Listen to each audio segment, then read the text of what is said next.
In this soothing, stress-free tutorial, I'll show you how to paint this succulent with easy to follow steps, so kick off your shoes and let's go.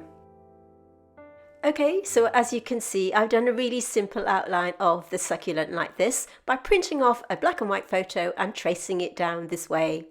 You can of course draw it freehand, but this makes the job super stress-free and super quick. The paints that I'm using today are from Schmincke, and here are the colours: neutral tint, Cerulean green, pure yellow and yellow orange, and I'm also going to be using a little something extra towards the end which I'll share with you later. The palette that I'm going to be using today is this sweet little palette from Etchr. It's got plenty of wells to use, so this is really great for mixing my colours. I'm going to be using a number 8 round. This is from Zen Art, and it comes in a kit like this from their black tulip set, and also this wonderful set from Zen Art Supplies, which has a selection of fine line brushes as well as a flat brush, and my Etchr sketch pad, which is 300 GSM cold pressed or not surface paper. I will link all the materials in the description box underneath this video. I have my clean glass of water and some kitchen paper, and because you asked me to, I'm going to be keeping the reference photograph on screen throughout the tutorial. Just to mention, we have a free line drawing and reference photograph available. Details later on how you can obtain them. Okay, so watercolour is all about building up your layers slowly and carefully, and I'm using my really old brush here to mix the colours, and I'm going to be mixing a watery mix of Cerulean green with a tiny bit of neutral tint here, and this is going to form our base colour of the base of the pot that the plant is sitting in. I'm going to be applying this colour everywhere apart from the really bright highlight, using my number 8 round for speed. This time I'm working wet on dry, which means I'm going to be applying the paint directly onto the paper like this, and then just blending it in with some water. So I'm just taking the paint right up to the pencil line and avoiding those really strong highlights. So because watercolour is all about building up your colours slowly and carefully, and it does have that tricky phase in between, I highly recommend that you watch this video all the way through so that you can see that tricky process unfold and watch your painting come to life. Now that I've applied a tiny bit of paint, you can see me here adding some water to the paper, using a kind of wet on wet technique to apply the water where I want the paint to go. Notice that I have a tiny little puddle of water on my palette. I'm going to be using this to dip my brush into rather than use my jar, which floods the brush with water. I'm now dropping in that mix of Cerulean green and neutral tint all over the plant pot like this, and just let it naturally splurge into the water that I've already applied. Using that tip of my brush to manipulate the paint and push it into the areas that I want it to go.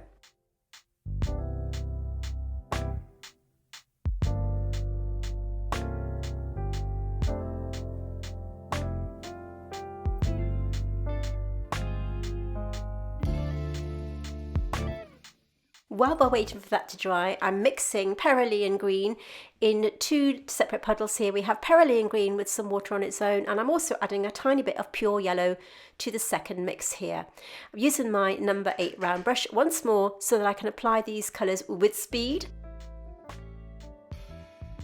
Just keeping this plain Cerulean green to the colours on the leaves that have just that bluey tone, and the other mix for the leaves that have that kind of yellowy tone. Now forgive me, I'm not sure whether these are called leaves on a succulent. I have had a look on Google, and I can't really find anything else, so if any of you know the proper terminology, then please drop it in the comments below. We'll call them leaves for the purposes of this tutorial. Notice at this point how weak and watery the mix of paint is, and it's really important at this stage that we keep it this way so that we're just mapping in our colours, making the job stress-free and super easy. We're just putting the colour where we want to build it up a little bit later on. So the yellow mix will go on the leaves that have a kind of yellowy hue, and once that's in place, use the tip of your brush just to manipulate the paint right up to that pencil line, because watercolour retracts slightly as it settles into the paper. Now that everything's completely dry, using my number 2 round, this is from the Zen Art Fine Line selection, I'm using a mix of neutral tint with a tiny bit of water just to have a sort of thicker consistency than before. And now that that paint has dried, I can safely add another layer of paint using my finer brush just to go into the areas that I want to add a little bit more tonal value. This is like our kind of second wash, but the paint has to be really dry before you do this. So this is just neutral tint on its own, and you can see me dipping between the colours on my palette here. So we have neutral tint in one, neutral tint with Cerulean green, and of course a little bit of yellow in the top puddle there. Just working around that highlight with my number 2 round. These, I mean, you could use your spotter brushes or anything with a fine point.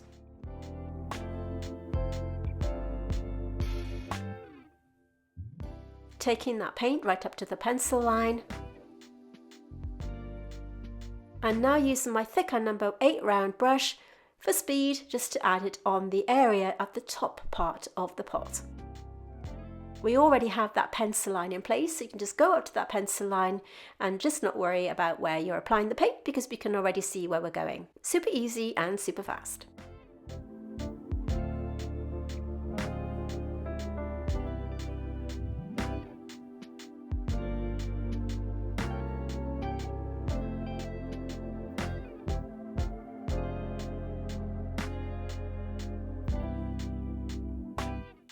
So at the beginning of this tutorial, I mentioned that I traced down my line drawing, and you can have free access to a line drawing and of course our reference photograph if you join our Facebook group. I'll link it in the description box underneath this video, where you can gain access to all of our line drawings and reference photographs for our tutorials here on YouTube. But I'm also going to be putting the line drawing right at the end of this video, so you can screenshot it there if you want to. And I'll also put it over on our community tab right here on YouTube. So screenshot it if you want to, so that you can print it off, trace it down and join in with our tutorials. So do consider joining our Facebook group. We are a wonderful community, and you can share your paintings from our tutorials right here on YouTube and have some feedback from both me and our other members if you want to.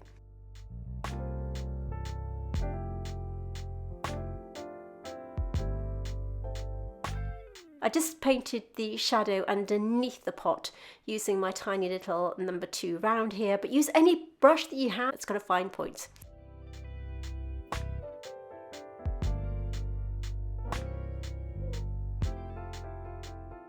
Everything's dry, so let's focus our attention back onto those leaves. This time I'm mixing a slightly thicker mix of Cerulean green here, and I've added a tiny bit of yellow, and I'm using my 5.0 round this time to use a thicker mix of the Cerulean green mix on its own here, creating a serrated edge around the top part of this leaf like this. I have a particular way of blending my paint where I clean my brush and my water, pat it on my kitchen paper and just blend it through like this, and I will put another video on the top of your screen right now which explains to you in further detail how I apply my paint and blend it. But you can see I'm just patting my brush dry on the kitchen paper and blending it with the tip of my brush to give that lovely soft edge. And continuing the process for each of the leaves in turn. Cleaning my brush, patting it dry, and then just blending it through.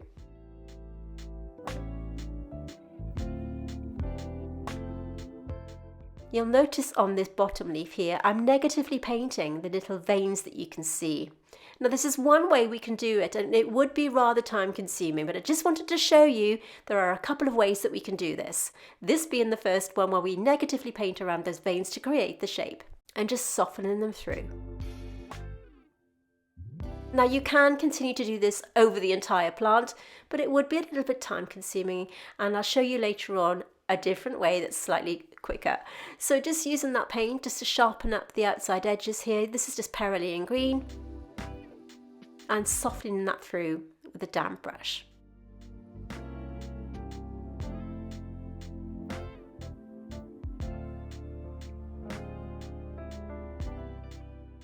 Just building up your colours slowly and carefully, and sharpening up any areas that you feel are needed. So here we have Cerulean green with a mixture of pure yellow, and you can see by adding this on top of the existing wash that's now dry, it really does start to build up those colours. This beautiful colour really stands out from the more bluey tones of the other leaves. right up to the pencil line with my 5.0 brush, having full control of the paint. And now I'm going to be dropping in the Cerulean green to the bottom element here, wet on wet. This part of the leaf is in shadow, so I'm dropping this in place ready to add the detail a bit later on when it's dry.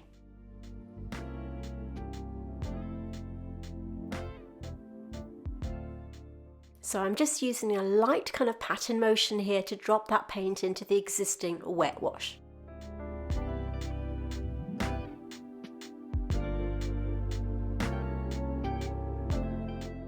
If you don't have these colours, I always say this, use the colours that you have that are nearest to the colours that I'm using for this tutorial. But as always, I will link everything I'm using today in the description box underneath this video.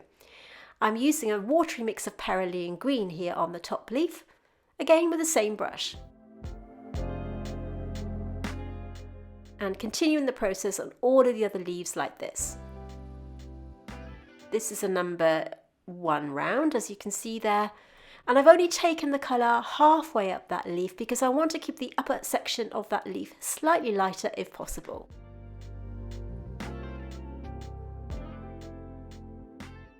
And once again dropping in that Cerulean right at the bottom part there, just wet in wet so that we can see that that element of the plant is in shadow. Notice how I'm dipping between the different colour greens on my palette. We have Cerulean green with yellow orange, Cerulean green with pure yellow, just to vary the colours. Don't worry too much about the ratios of colour, just mix your colours so they are slightly different for each leaf. Notice how I'm using the tip of my brush to push that paint right up to the pencil line and work really carefully around the little tiny leaf at the bottom.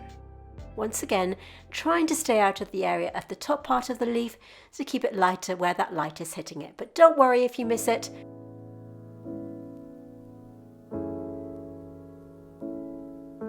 Dropping in that Cerulean green once again, working around that tiny little leaf at the bottom. And as I hit this area here, working wet on dry. Making sure that the adjoining leaf is completely dry, otherwise your paint will run into it and it will become a little bit splurged, so you don't want to do that.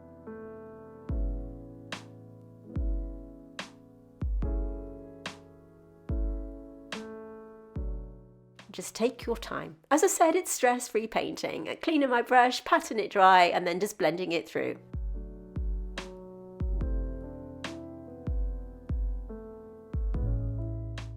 So using the mix of Cerulean green with pure yellow, applying it to this section here, wet on dry.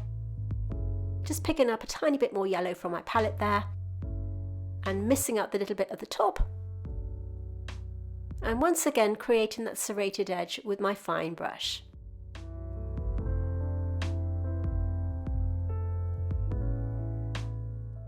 And just using a tiny bit of water to blend it through.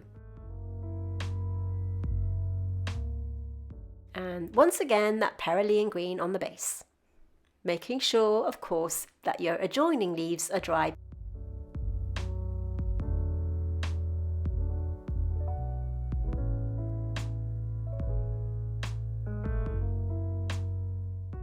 And just continuing the process on the other leaves like this.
So using my number 2 round and going back to the Cerulean green mix with neutral tint here, now we can go to our darker value on the pot by just going over the little section here in the middle where you can see that bit of shadow, and then just blending it through as before.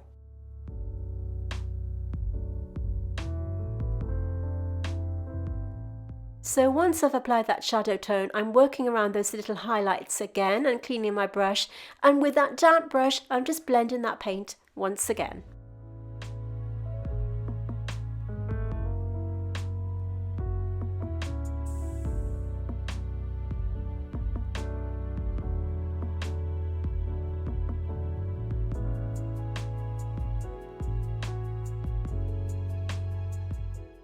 Just adding water to soften that paint and add a little bit more pigment to the bottom element here where I felt it was a little bit too light.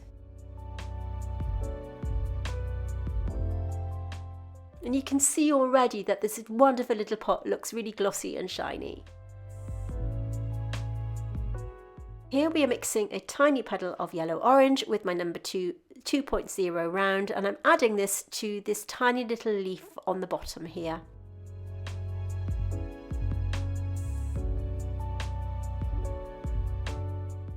And this tiny little element of the top of the broken leaf at the top, and just dropping in some of the darker values on a few of the other leaves like this, creating those little serrated edges as I work through.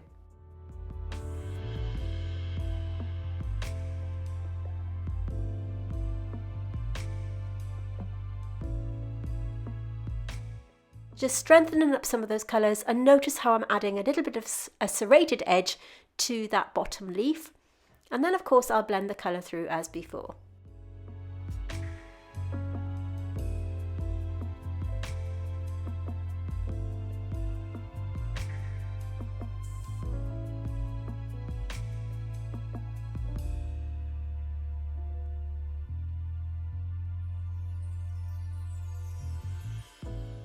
So you can see how I've negatively painted in those little lines there, just by using a sort of S shape and even a tiny little gap. Now I should have left this paint dry a little bit longer before I dropped in this Cerulean green mix, but that's okay, we can go over it a little bit later.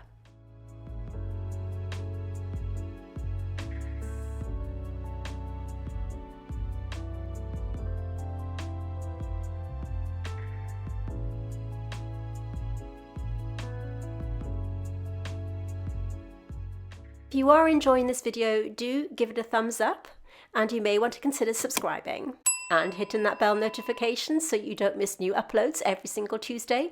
We are also on Instagram at The Wonders of Watercolour, so do consider joining us there. We try to post every day, and we have lots of different behind the scenes stuff and fun stuff as well. I just want to take a moment to tell you about our Patreon, which at the time of filming has 4 different membership levels, from mini weekly videos of doodles, vlogs and podcasts to full-length botanical painting tutorials, which are exclusive to Patreon and are of course ad-free. If this is something that interests you, I've put a link in the description below, plus it's a way for you to support my channel. Okay, so everything's dry and I've cleaned out my palette, and I'm using my number 8 round just to do a plain water glaze. Now everything has to be dry before you do this, and this just helps unify all of the colours that we have on our painting, just for it to take the next layer of paint. It just makes it look more unified, and it just sort of blends everything together. But use a light touch, don't be frightened of it, and of course you haven't got to do this.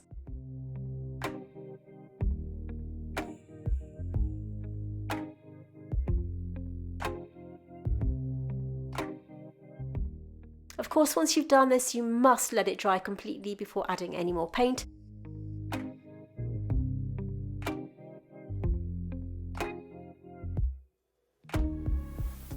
So let this dry, and then we can come back to the next stage. Okay, my favourite thing at the moment is Dr. P.H. Martin's Bleed Proof White, and I've mixed it here with some Cerulean green, which we'll come back to in a moment. This is my 5.0 brush, and I've also got a puddle of Bleed Proof White on its own, where I'm just putting a tiny bit of this onto my brush here. Notice how I'm going over the areas that we negatively painted at the beginning, and just by sort of dipping in between the two puddles on my palette here. This is a kind of cheats way of adding the negative painting because it can take a long time, and because this is a stress-free tutorial, we're going to take a shortcut here and start to put these little veins in with the bleed-proof white. Use whatever brush that you have just to go around these little areas like this. So we need to paint these in one by one, as you can see here. This is just bleed-proof white on its own. If you don't have this particular colour, you could use something like a white gouache or even a Chinese white or something like that that's in your palette. But I really like this particular, I think it's an ink rather than a paint. And I do believe that you're not supposed to mix it, but I've mixed it with Perylene Green because I think it works quite well. And just take your time with it by applying it like this over the areas that you can see me doing here. Just by using a fine brush, really outlining those little veins or ridges that you can see on the leaves of the succulent like this. Now at the moment they're looking too stark, but don't worry, just paint them in to begin with. Just take your time, look at your reference photograph and just see where you want to apply them. And of course you can apply this paint as thick or as thinly as you want to. And I'm also using it to outline some of the areas of the succulent like this, just to sharpen up the outside edges.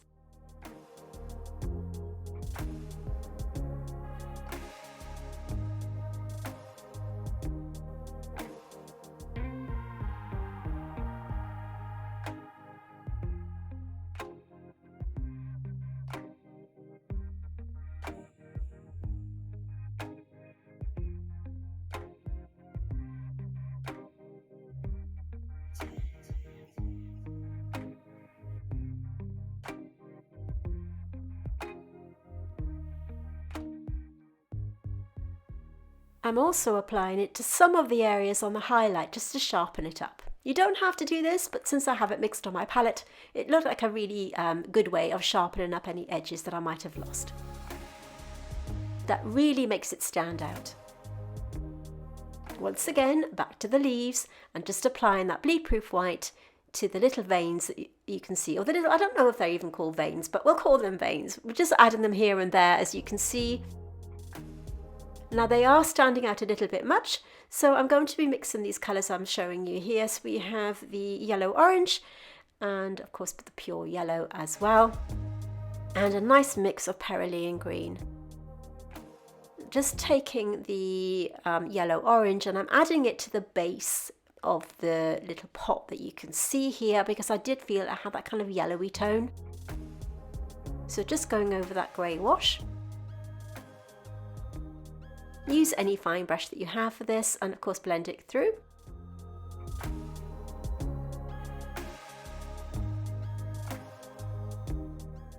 I'm now using the Perylene Green on this little leaf here because I felt that the values weren't quite dark enough, so we needed to add in a little bit more of this darker tone.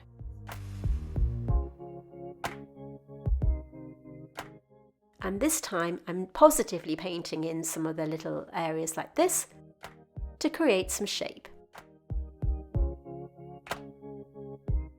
And the other side. So this time we're painting the darker colours in rather than the white.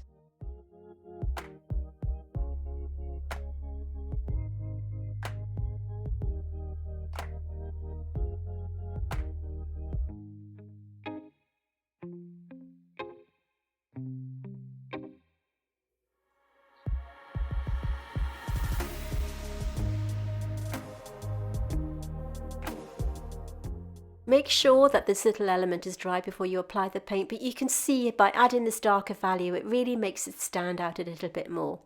And because we've worked in really fine layers, we can add quite a few, so don't worry about things going muddy or becoming messy. Notice where I'm applying the darker value here and blending it through as usual.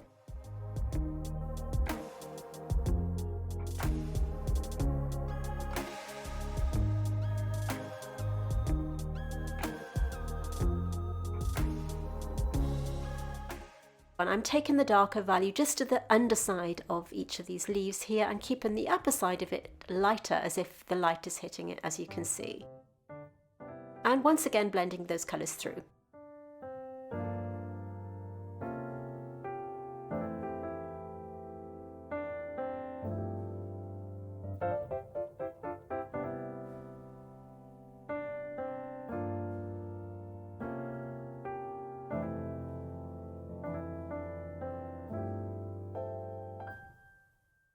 Just dropping in a tiny bit of the yellow orange.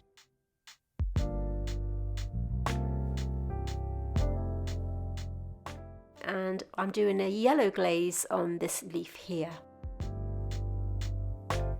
I'm sure they're not called leaves, so please forgive me. As I said, drop it in the comments underneath. It does seem a bit strange calling them leaves because I'm pretty sure they're not. But I should know, and I do apologise.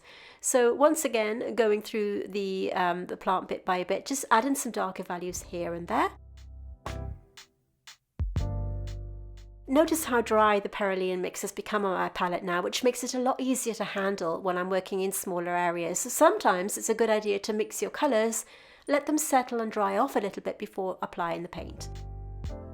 This is really good for smaller areas. Notice how I'm just dipping in between the colours on my palette here, working around those little areas that we painted, just to enhance the outside edge. But I'm not taking the paint all the way up that leaf.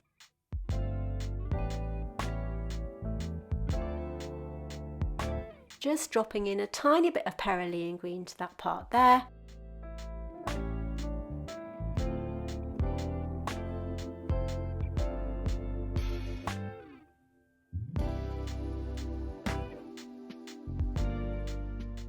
Using the tip of my brush to sharpen up some of the areas. So everything's now dry and I'm going back to my number 5.0 round. This is my opportunity to sharpen up any outside edges like this using the Perylene green mix.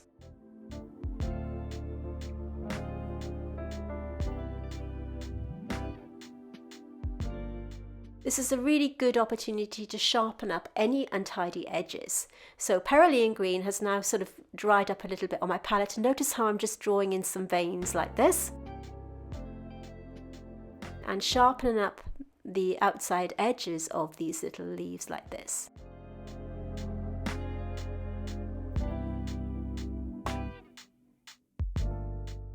It just tidies up everything and makes it look nice and sharp on the paper. So I'm now going to be using the Perylene to sharpen up that outside edge here, creating that little fold.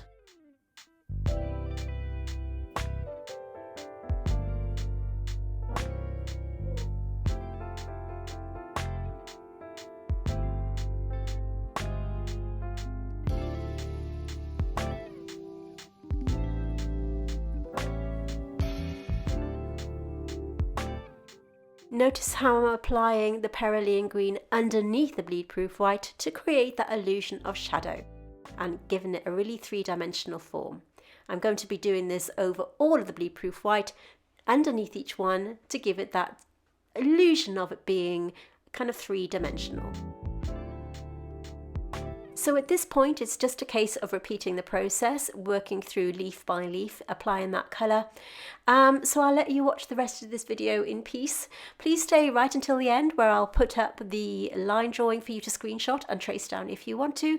And I'll also put a full playlist of all our botanical painting tutorials, so click through and I'll see you there. Thank you for watching and I'll see you next time.